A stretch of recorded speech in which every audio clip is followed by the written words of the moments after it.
welcome to Work Hate. I am Bron Lewis. This is my co-host, Bretty Blake. Hello. If you have ever had a job, chances are you've had a psycho boss, pretty bad work conditions, or an insufferable workmate. And if you've had none of those things, you're the problem. You're the fucking problem. Yeah. Now, speaking of problems, we're here with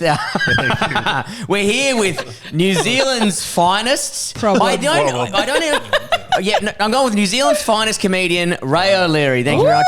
Thank He's you. been on Have You Been Paying Attention? Yep. He's been on Taskmaster. Yep. What about that one where that door opens and you go, thank God you're here? You Oh, been on that yeah, one? you were excellent. Your outfit was great. Did you request that outfit? Yeah, I gave them the script.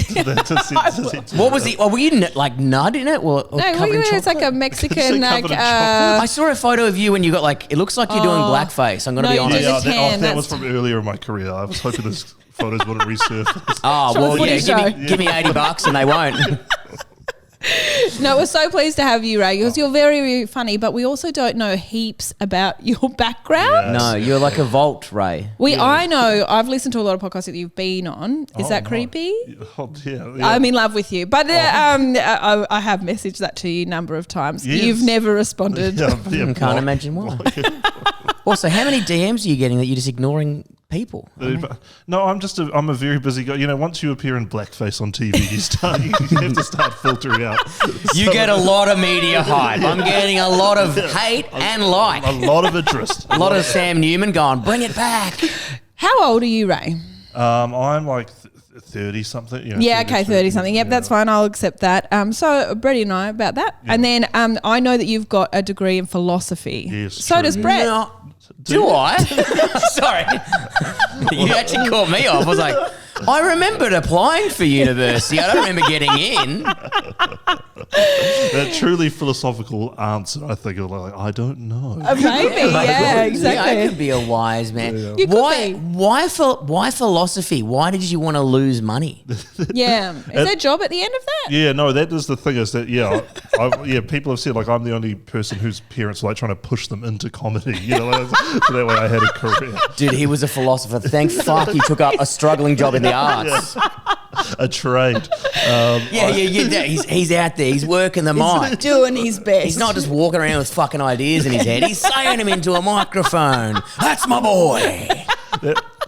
I'm trying to remember what, like, when I went to uni, like, we did like an open day thing, and like there was like a philosophy section, and I remember being like wowed by the questions, like the thought experiments and stuff. And I was like, this is so interesting. And so then when I went to uni, I also did like economics on the side to make it sound like to my parents like I'm going to be studying economics, but then really I was just like gung-ho after philosophy. I love this. You were and rebelling. You Yeah, were I was rebelling rebelling. by going to philosophy lectures. Yeah, You're like, well, putting God, on how- sunglasses. I think your parents are very different to mine. I'm rebelling by being a philosopher. My dad be like, I don't know what the fuck that is, and why aren't you moving a dump truck down a mine shaft, cunt? You know? And so you finished philosophy, Yeah. and then you got a job, or then you went into comedy. No, I had a job. So, Oh. like, right at the end of my masters, I've got a master's. Just need to drop that in. Yeah, oh my god, I've been waiting for it. yeah. Oh, you want more people in your DMs, don't you? I get it. Everyone's in love with Ray. Yes. Yeah. I got a job at the Department of Corrections in New Zealand. So I was living in Wellington, which is where all the public services, and so I got a job as a contract analyst at the Department of Corrections, which is like, it was so tedious and dull, you know, like I'm trying to, the job was like, we were in charge of the corrections contract with the facilities management company that looked after the prison. I'm boring myself saying it. I don't even understand it already. Yeah. I was just like, the contract facilitator for the... What does that even mean? So, like, the people... Or is that an idea? That's philosophy. yeah. Well done. Yes. It's just like a I don't even know what philosophy is, and I'm trying to riff on it. I'm like, what the fuck is philosophy? It's like You're doing really science well. of the mind. Is that what it is? No, but you are on the right track. All right, could you sum up what a philosopher is so I can continue doing this podcast for the next hour? You've done pretty well. You're kind of nailing it. It's sort of like, I think, answering, like, fundamental questions about, life and reality and morality and beauty and all that. Things that couldn't be answered by science necessarily. But like, do we have free will? What is the right thing to do? Right. What is real? Was there a lot of people with ponytails in that class? It's got a real sex pest vibe to it, doesn't it? It's like, oh, am I a magician or a philosopher? Which one is gonna get me closer to their drinks? Oh, what? Ray is that the line? No, I'm not saying Ray is of that caliber. This is actually a police sting. I've actually said there's a pint of Coke back there. I wanted to see what you do with it. Well, Ray's got connections with jail, so if he gets in, they'll just get him straight back out. I'm sure he would go real well. Remember when I was here last time doing philosophy? In that case, boys, don't shiv him.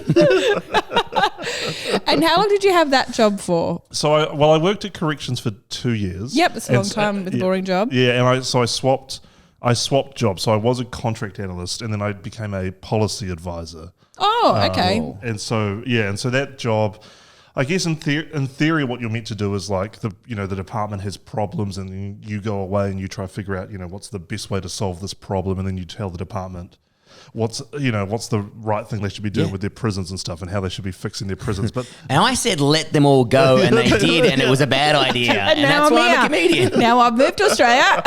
They want my blood.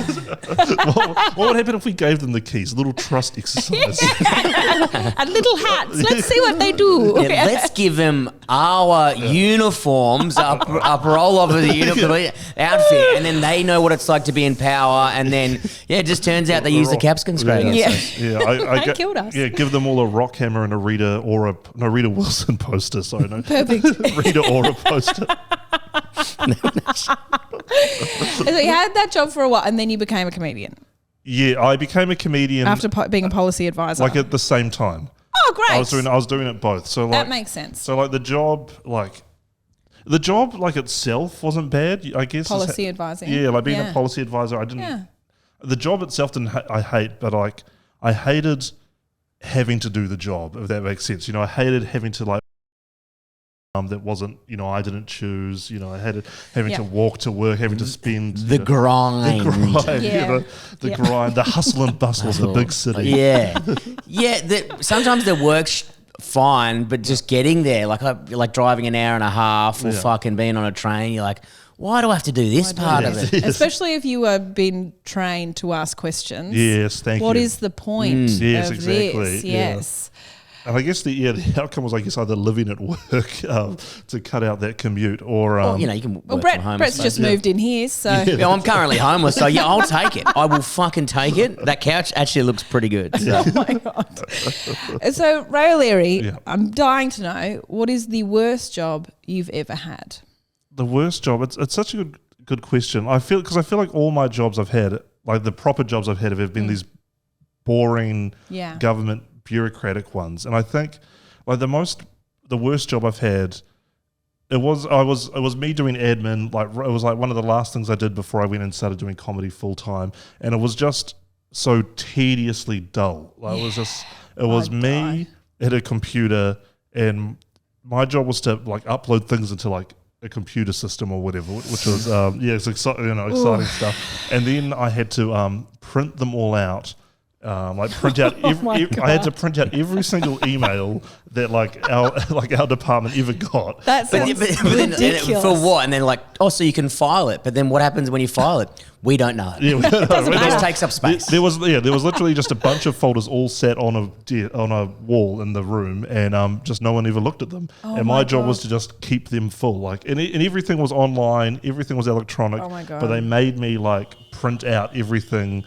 Every single email we sent, every single email we sent, every single report we sent out. It was just the most tediously boring. It's very upsetting. I don't know if the mics picked that up, but someone drove past the building then and held their horn down because I think they were wanting that story to end. Yeah. They were like, make him stop. There was a solidarity. It's also we're going through a climate crisis and deforestation, and I don't give a fuck.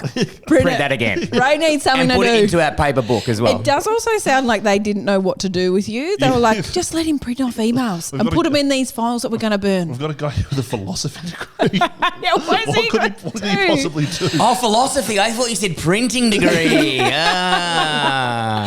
Because if it's your philosophical brain, you must have spent that whole time being, what is the point of this? Because I'm like, that story, that makes no sense as to what you were doing. Yeah, it was awful.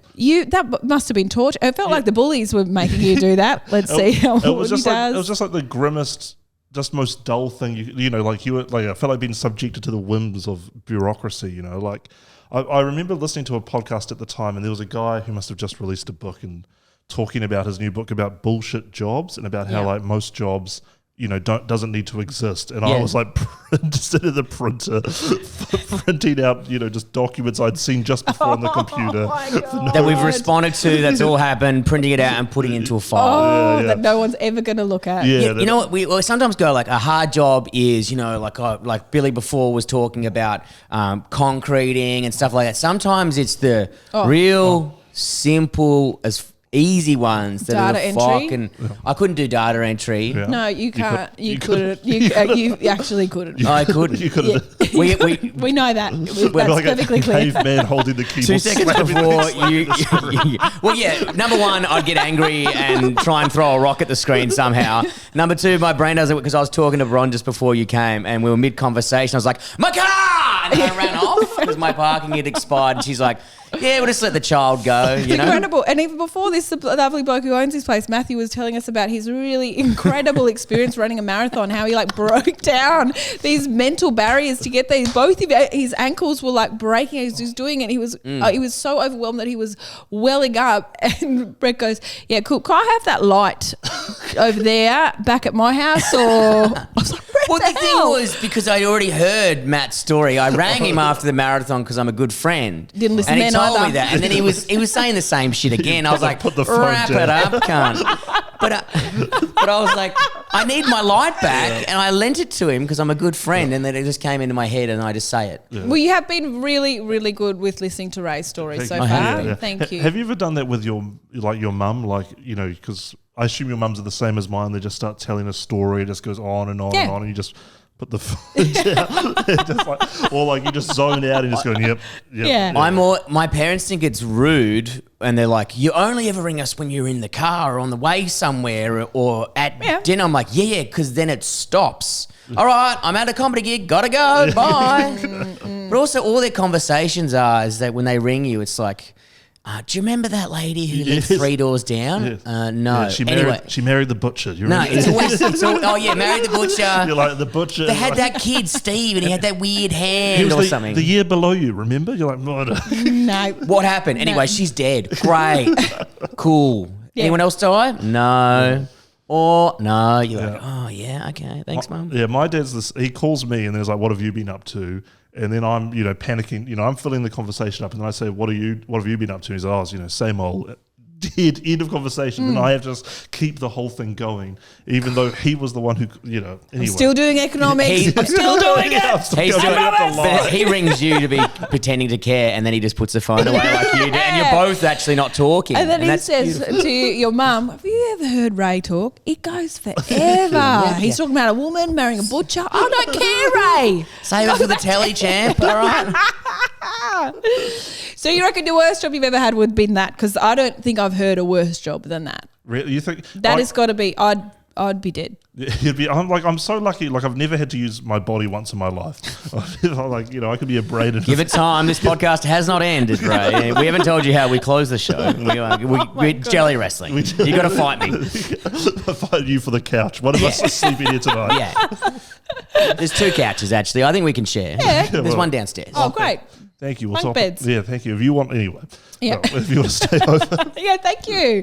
This looks like a great party house. But just and I don't know. Yeah, the boss was just terrible. Didn't care. Was in charge of a bunch of people that he should not have been in charge of. But it was mostly the monotony, the dullness of the job, and also I was doing comedy at the time, and sometimes I'd I don't know, get roles on TV and sketches and stuff. Very minor, acting roles and stuff. On the telly, it's pretty good. On the telly, yeah. But I was constantly, I don't know, this. I felt like this weird balancing act where I had to pretend like I cared about the job. Be like, oh yeah, no, this is my future. My dream is to be sitting here at the printer. I reckon that's my 90% God. of every job is pretending you fucking care. Yeah. You're like, I don't want to fucking be here. No one loves their job, do they? sure. Even comedy, I'm still like, oh God, this is pissing me off now. No, I'm still new enough to really love comedy still. But some gigs you're like, why the fuck am I here? Oh, absolutely. I There's no love doubt stand-up about it. comedy. I love it more than anything. I'm thinking that right. I mean, gig for gig. Yeah, you're doing shit. I'm doing this podcast. Guys, he's talking about our podcast. Fuck. How do I make it more interesting? All right, we'll bring the jelly wrestling forward. We'll do it now. Yeah. So I hate working with people who are massive suck-ups. So someone who is obviously doesn't care, like they can't care that much about the place. Like you cannot physically, mentally care as much about the place as the person who's, I guess, running it or owning it. And then you watch people just suck up to the boss. Kills me so. Like those colleagues who are always like, yes, of course. I hate a suck up, but I will say I experienced something the other day which I was like, this guy loves his job and he's just made my day 200% better. So I was moving some stuff into a storage locker, and the guy who worked there, he's like, oh, you know, you're moving in some house. I'm like, yep. And he goes, man, we all go through different times and stuff. You know, sometimes you have a tough time. You just got to keep your head up. And I was like, oh, I'm going to buy a couple of boxes. He's like, mate, take 3 free boxes on the house. And then I was like, oh, I've forgotten the lock. He goes, mate, take a lock. He gave me like $80 worth of stuff. I forgot my clothes. Yeah. I mean, I haven't been kissed in ages. You know, I really went too far. So yeah, I'm shouting out to apologise. But he loved his job and he was passionate about it. And even he finishes at 5 and I was there till 5 yesterday. I was like there till 6. But some guy wanted to have a look around. He's like, mate, this new level's beautiful up here. It's just a storage locker. But he was I was like, man, this guy has made my day. Yeah. Well, maybe he was the owner. I don't think he was the owner. I think he just worked for the company. It's a big company, you know. I always find that about any kind of enthusiastic air hostess or hostie, like those, how on earth they care and they have to repeat themselves that many times. I would pour boiling water on someone. Like they're just like, they go, sorry, sir, sorry, sir. Yeah. Sorry, sir. And the bloke is just not looking. And then they go, okay, nothing. And then the goes, can I get a coffee? And then they have to be nice to him. Like that is incredible. Like that is an X-Man. But we the thing is, I think we can sympathise with hosts because we see him so fucking much on flights. And it's like there's a system to getting on and off the plane. Don't fuck around. But sometimes I hit the button because like you want to be here, you know. But I used to go back, and apparently they don't like when you go to the back. Oh, you just help That's yourself? too much. No, I go to the front, I go to the back. I'm flying the plane. I've had a few beers, guys. Trying to help him out. I get it. I'm working class. I'm one of you guys. I'm loading the plane. I'm unloading the plane. I've got a forklift license. I can do anything. I used to load planes as well. So there you go. Really? Well, then you're good. You qualified. I am actually qualified to be on Perth Airport, not Melbourne. So how are they different? How different are they? I couldn't tell you. They wouldn't let me on Melbourne to go check. Got real annoyed. Yeah, you got fired from. No, you got to be signed off on each airport. Yeah. Okay, and we used to do mail. It was a mail company. Have I told you this? Well, obviously you're shocked by it, but we used to load mail or horses onto this plane. It was a big plane. It took heaps of mail, and then every now and then would put a horse. What? Was someone mailing the horse? Yeah, was it? Yeah, no, they're flying the horse to race it. So it doesn't seem right, does it? I love that's like there was just no happy medium. So envelopes or a giant beast. For a year, it was either mail or horse. That was the game. We're like, what are we doing? Are we doing a horse today? And we're like, oh yeah, there's a horse. You're like, oh yeah. Oh, and occasionally we'd do dogs. Okay. Yeah. Mix it up. The horse was fun though because the guy has to go on the plane with a gun. Because if it flips out, because the thing's so fucking massive. There's a guy waiting in the loading carriage with the horse. Yeah, is he down there with him? Like a plane that's empty, there's no people on it. Sometimes we'd load mail into those planes as well. But the horse plane was like empty, like a Hercules or something, you know, where they're just guts. And they would push all these big mail things in there, like these massive tube things with the kind of the shape of the plane. And then we'd put a horse and it would be sedated on its own little thing and it's whatever. And then a guy would just have to go in there. I don't know where he sat. Is it lying down? I'm assuming it's lying down. It's not just lying down willy nilly. It's in a thing. Yeah, secure. In a secure thing. Like strapped up. Yeah. So it's taken off and all that stuff. But then bag. there was a guy used to have to go in there with a gun, and because if it flipped out, I had to shoot it. yeah, well, either Oh shoot it my or sedate it. I God. mean, it's the guys at the airport telling me this story, by the way. So it could have been the never pilot. lie. That guy shoots the thing if it goes mental. I was 18 and I was just stoned most of the time. So Right. Is it when you go on a long trip with your mum and then she like gets fed up? She's like, if I have to come back there, you bloody know about it. The pilot screaming at the horse. One more time, mate. I'm going to come back there. No salt lick for you. So the guy, people would be paying attention if there was someone at the front of the plane holding a gun. Yeah. Yeah. Could be for any of you. I wonder if now I'm thinking about it, because I never saw the gun, so I'm like, maybe they just made it up. You know, when some To people scare you. just lie to you and you go, yeah, I guess that's true. Yeah. My pop told me he got bitten by a shark because he had this big, it looked like a fucking shark bite over his back and a big scar. Yep. And he used to be a spear fisherman and he was a whaler before that. And don't worry, Wow. don't worry. I say if anyone's from God. He was a Greenpeace, researcher. anyone from Greenpeace out there, he didn't actually kill the whales. He used to stand on top of the shark when they were transporting it back in, because they used to, on top of the whale, because they drag the whale in. And then obviously sharks would be swimming up and taking chunks out of the whale. So it was my pop's job to stand on the whale with a shotgun and shoot sharks. That's a relief.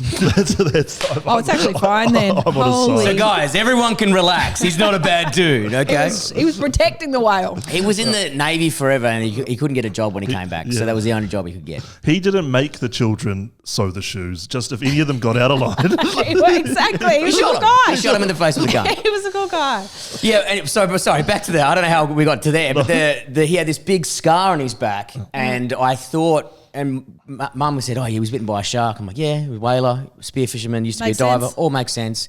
And then at his funeral, I was like, Pop, he's so awesome. Survived a shark attack and all this stuff. And then, You say this in the eulogy. yeah, eulogy, not the eulogy. The when you say something at the end, when they die. The Eulogy. Yeah. eulogy. So. Yeah. And then I'm like, I survived a shark thing, and then everyone's like, what? And I was So like, embarrassing. and everyone's looking at me funny. I was like, maybe because I'm crying or something. And then he was never bitten by a shark, and I was like, yeah, he was, that big scar. And they're like, oh yeah, we didn't tell you. He was at the whaling station with the big hook that they hang it on. He fell back onto it, and it just fucking ripped him open. Oh, gee. And I was like, well, that's even worse. But also I've been telling people that my pop has been bitten by a shark for 20 On his back years. as well. He Yeah. survived that. You are. Don't lie An to your idiot. kids is what I'm saying. So, Ray, did you leave in a spectacular fashion? This job that you were telling us about that is so boring. You must have had moments where your brain was like, I hate this so much. I'm going to leave and let them know exactly just how crap this is. That's actually, now that I think about it, I did. And I've heard Yes, of other great. stories like of people leaving in spectacular fashion as well. There was one, I used to work for a woman, and she was nutty. She once got mad at me because in a meeting I agreed with people from the Ministry of Justice, which is How dare you? yeah, no, it's obviously How dare you? yeah, you can tell I crossed a line. Not in this office, mate. You owe her an apology. How dare you? I know it's not. You'd think the guy said it on the whale shooting sharks. More grey area, but apparently I crossed the line. No, that's the line for me. Yeah. This podcast's over. I remember when someone quit, they gave her a copy of 1984 by Amazing. George Orwell, and wrote something like, "No matter what you say, 2 + 2 will never equal 5." That is great. Or something Oh, like really? that. Yeah, Great. basically calling her a dictator. Absolute tyrant. Yeah. Surprise, surprise. Have not read that. That's okay. You don't Yeah, have yeah, to just read it. wrap it That's up all for me. right. It's a Doesn't book, matter. you know. Yeah, it's all like this dystopia where it's everyone is controlled. And they control how you think. Oh, so she was a very controlling lady, and she yeah. wanted everyone to toe the It's a line. very clear message. Yeah. And was she offended? Did you notice? Oh yeah. She called me one. It's a long play as well. Yeah, The book, and then you got to. I like it. Yeah. It's the nerdiest It's a way to passive leave. Yeah, I ever. think she left that farewell drinks in tears. Oh, they gave it to her the farewell drinks. That's brutal. It's like, dude, come on, let her have a moment. Send in the post, make her cry at home. Yeah, Brett's delivering it. She want a horse, he'll do that too. And everything. Wake up with a horse's head in her bed. Yeah, that would be better. And then she left, and so you had thought maybe you could do something. Yeah, like no. that? When I left my really dull job, it was, I don't know. It was, I feel like it was like bureaucracy excited, you know. Like I hated the place. The boss, you know, I felt like he treated everyone terribly, done a terrible job. And so I think I sent an all of office email out calling out everyone and talking about how terrible the place was.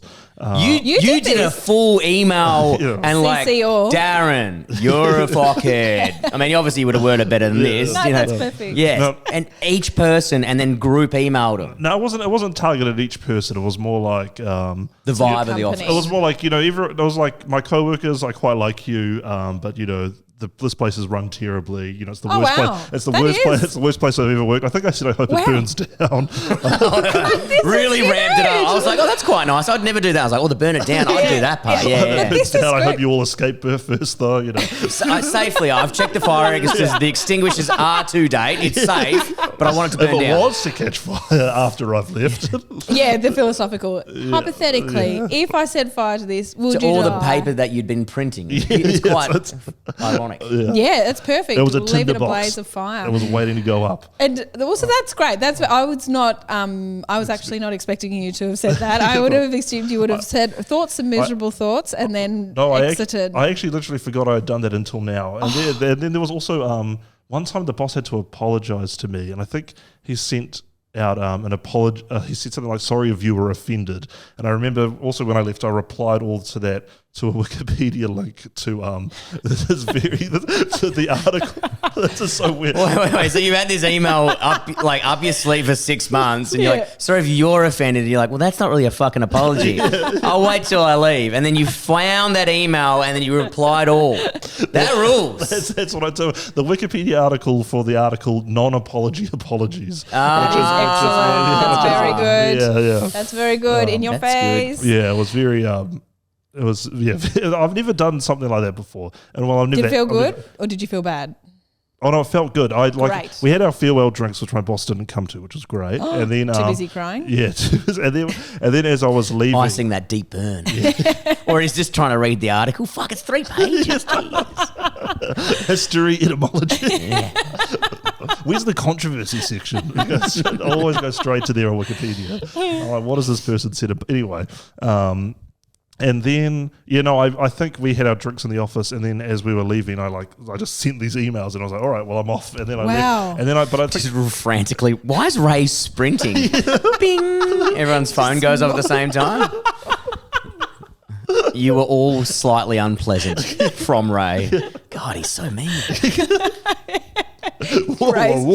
Raises But mop this of to me hairs, is like we've we've had Billy Stiles on before, and he's like, yeah, I punched my boss. And I was like, yeah, I guess that, But now I was like, I don't think you would ever lash out. Yeah. But that's Ray's lashing out. Yeah, that is my lashing out. And it's a pretty big lashing out. I know I give school shooter vibes off, but that's that's like the most dramatic quitting I've ever I would done. never. I rather like Punch punch the someone, because this is what always happens to me. Is if I write something smart ass or an email to someone that's like, fuck you or whatever, I can't spell very well. So they always win and they'll write, I'll just get an email back saying, it's actually there. And you're like, So annoying. But surely because you receive those so often, wouldn't you be like, I don't care? I've made that very clear.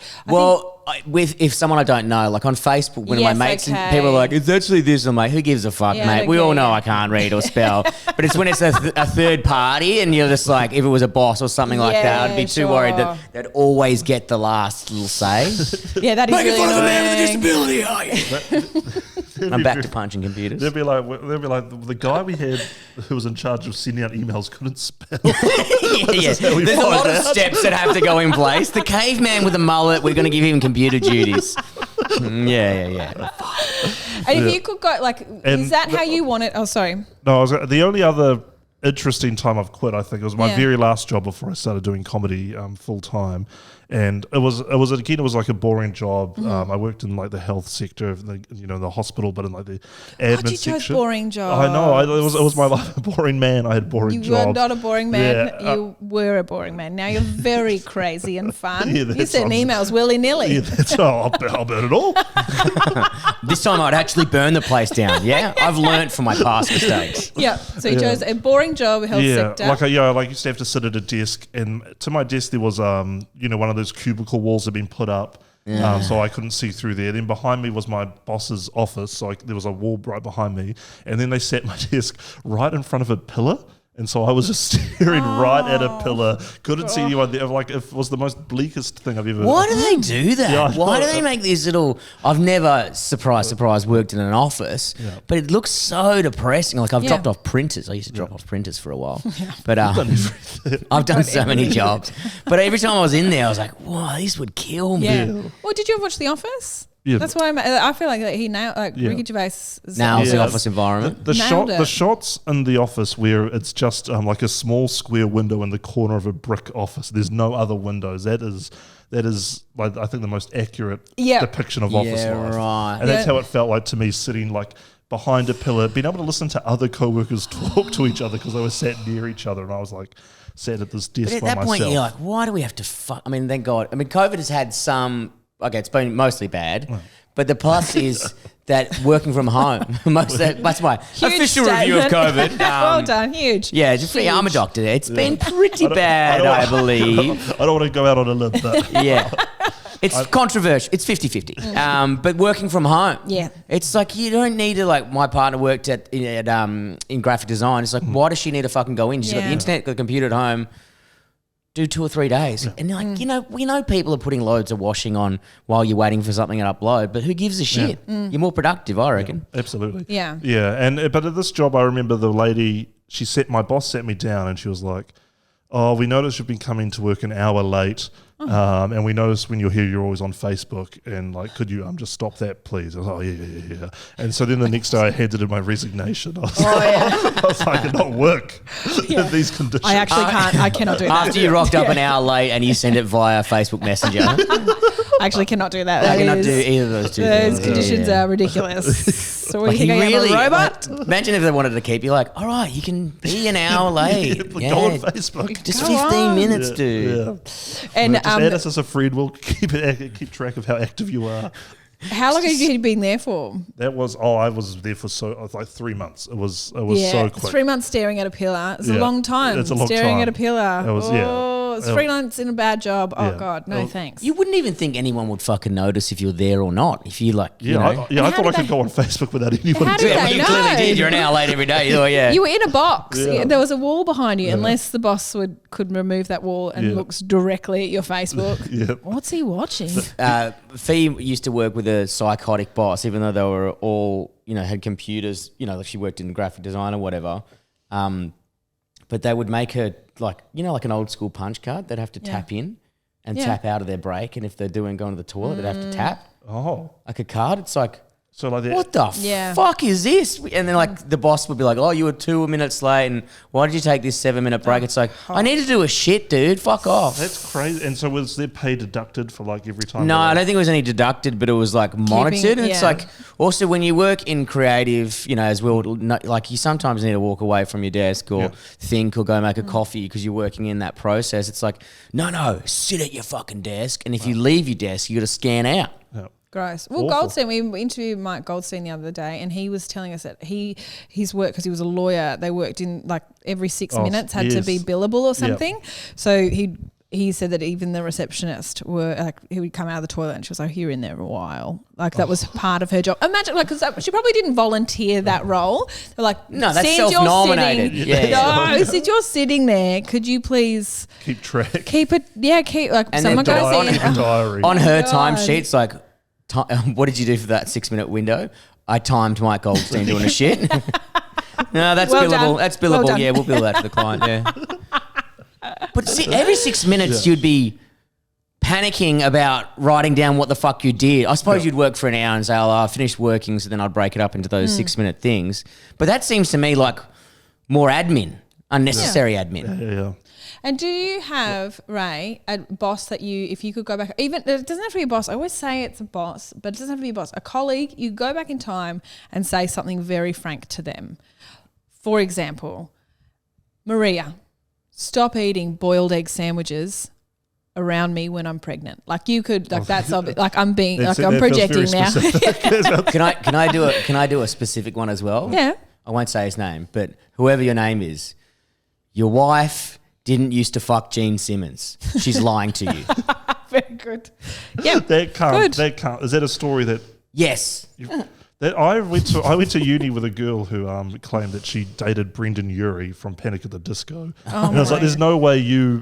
There's no way you did. There's no way. Why would he be doing a long distance relationship with you right now? But Gene Simmons has banged a lot of people, I suppose. But it's like, you would never date. This doesn't match up.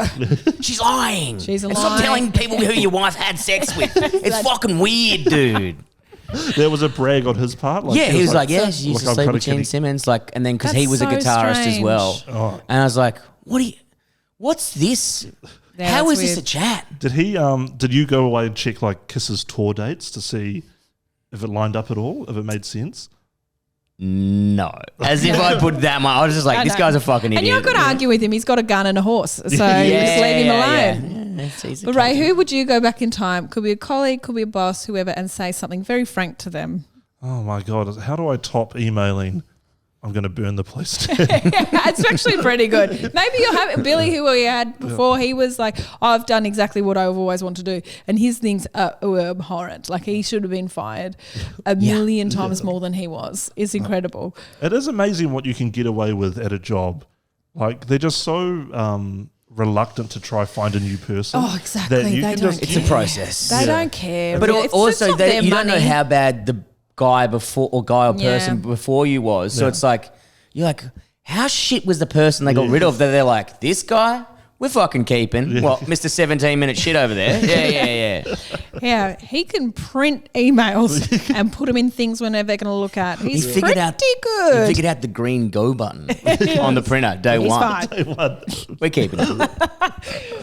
Oh, that's good. Well, then you've done it then. Yeah, I think You've done it. Well, you've done it. That's so good. Oh, thank you. Ray, thank you for coming in. Oh, no, Thank you cheers. very much for joining us. We really do appreciate it. Yeah. Guys, if you like Work Hates, make sure you follow us on Patreon, get around us, and like, subscribe, share, get around. Until next time, thank you very much, Ray, for joining us. Thanks, guys. Thank you, Ray. And we'll see you next time. See you, legends. Bye. Thank you. I've been fired from a lot of places. I've been fired from so many places. I went into the class one day, real bullets. Kill me.